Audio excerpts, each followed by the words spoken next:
aku mau ngajak kalian untuk bahas kasus yang pernah menggemparkan di tahun 96, khususnya bagi warga Surabaya, di mana kasus ini karena hutang piutang. Hutang yang seharusnya dibayar, tapi malah dibayar dengan nyawa. Karena menurut aku, kasus ini serem banget sih. Makanya kita harus bahas kasus ini di sini agar nggak terjadi kasus-kasus seperti ini lagi.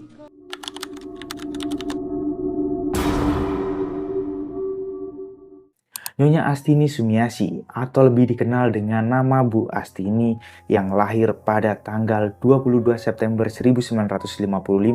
Astini yang dikenal menjadi pribadi yang ramah di daerahnya, juga dikenal sebagai pribadi yang temperamen dan dikenal sering meminjam uang tetangganya. Tanggal 4 Januari 96, Astini sedang duduk di teras rumahnya di Jalan Kampung Malang Utara 1 Wonorejo, Tegalsari, Kota Surabaya. Astini tiba-tiba dihampiri Puji yang bermaksud menagih utang sebesar Rp20.000. Seperti biasa, Astini mengaku belum punya uang untuk membayarnya. Kata-kata hinaan dan makian langsung dilontarkan ke Astini. Bukan tanpa alasan, Puji melontarkan kata-kata hinaan tersebut. Sebab setiap ditagih, Astini selalu mengaku belum punya uang. Mendapat hinaan dan cacian ini, Astini sakit hati. Ia lalu mengajak Puji masuk ke rumahnya. Astini berpura-pura akan mengambilkan uang untuk membayar hutangnya. Puji percaya saja pada saat itu dan duduk di ruang tamu. Sedangkan Astini menuju ke belakang. Bukan uang yang dibawa, Astini malah membawa potongan besi panjang yang kemudian dihantamkan ke kepala Puji dengan membabi buta. Akibatnya darah mengucur dan kepala Puji hampir hancur. Astini kemudian menyeret tubuh Puji ke dapur dan menggulungnya dengan tikar. Ini agar jenazah Puji tak diketahui 3 anak dan suaminya. Tak lama, Astini kemudian membersihkan noda merah yang ada di ruang tamu, lalu beraktivitas seperti biasa, seperti tidak terjadi apa-apa.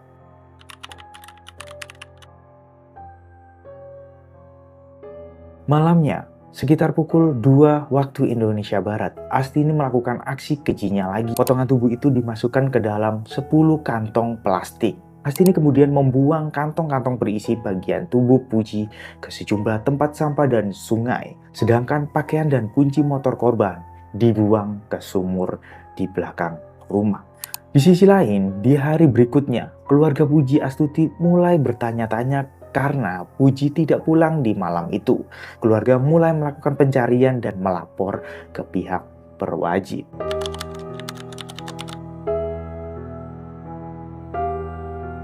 Polisi lalu mendapatkan keterangan dari seorang warga yang melihat korban Puji ke rumah Astini sekitar pukul 16.00 waktu Indonesia Barat sebelum ia dilaporkan menghilang oleh keluarganya. Keesokan harinya, di tanggal 6 Februari 96, seorang warga menemukan potongan kepala korban yang tersangkut ranting pohon di Sungai Wonorejo.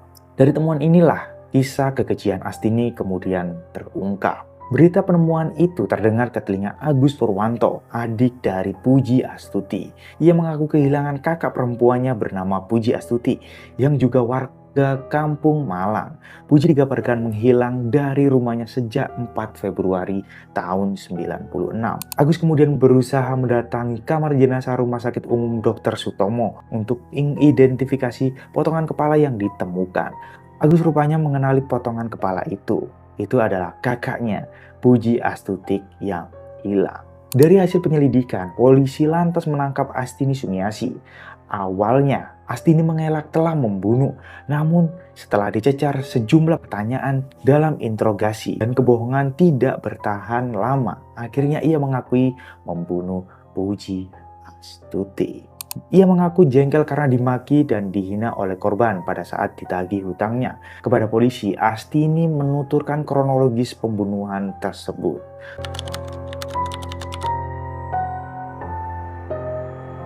Ternyata sebuah fakta fakta mengejutkan mulai terungkap. Ini bukan pertama kalinya Astini membuat nyawa seseorang melayang. Pada bulan Agustus 92, Astini mengaku telah menghabisi nyawa Rahayu dengan motif yang sama karena hutang piutang sebesar 1,2 juta. Dan korban kedua bernama Sri Astuti yang dihabisi di tanggal 1 November 93 karena hutang yang tidak bisa dibayarnya, hingga dia tega membunuh Sri Astuti karena hutangnya sebesar 550.000. Dan ternyata Puji Astuti adalah korban ketiga dari Nyonya Astini. Pantas aja nih ya, dia santai banget pada saat mengeksekusi Puji Astuti. Ternyata dia sudah pernah melakukan hal yang sama sebelumnya. Pada tanggal 17 Oktober 96, Nyonya Astini dijatuhi hukuman mati oleh Pengadilan Negeri Surabaya. Dia mendekam di lapas wanita Sukun, Malang. Dia yang didampingi sejumlah pengacara mengajukan banding ke Pengadilan Tinggi Jawa Timur. Namun, pada Januari 97, Majelis Hakim Pengadilan Tinggi Jawa Timur memutuskan menguatkan keputusan Pengadilan Negeri Surabaya. Dia lantas mengajukan gerasi kepada Presiden Megawati Soekarno Putri kala itu. Namun, upaya itu juga ditolak pada tanggal 9 Juni 2004. Akhirnya pada saat itu, dia dieksekusi pada tanggal yang telah ditentukan. Permintaan terakhir Astini saat itu, dia ingin dibawakan uang sebanyak Rp300.000. Uang pemberian sipir itu lantas diberikan kepada ketiga anak-anaknya untuk terakhir kalinya.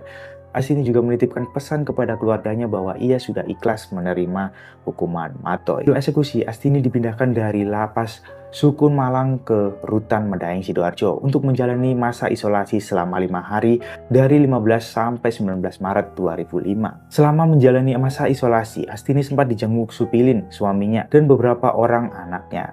Di hari Minggu 20 Maret 2005, Nyonya Astini akhirnya dieksekusi. 6 peluru menghujam jantung Nyonya Astini. Jasadnya dibawa ke Rumah Sakit Umum Dr. Sutomo, Surabaya untuk diotopsi. Keluarga Puji Astuti pun puas dengan hukuman mati tersebut. Jenazah Astini dikebumikan di Wonokusumo Kidul, Surabaya. Sesuai dengan permintaan keluarga, jenazah Astini diurus pemakamannya oleh pemerintah. Itulah tadi kasus dari Nyonya Astini. Semoga kasus ini bisa menjadi pembelajaran untuk kita semua agar lebih berhati-hati dalam meminjamkan uang kepada siapapun. Dan kita harus tahu latar belakang orang tersebut. Oke, sampai di sini dulu perjumpaan kita kali ini.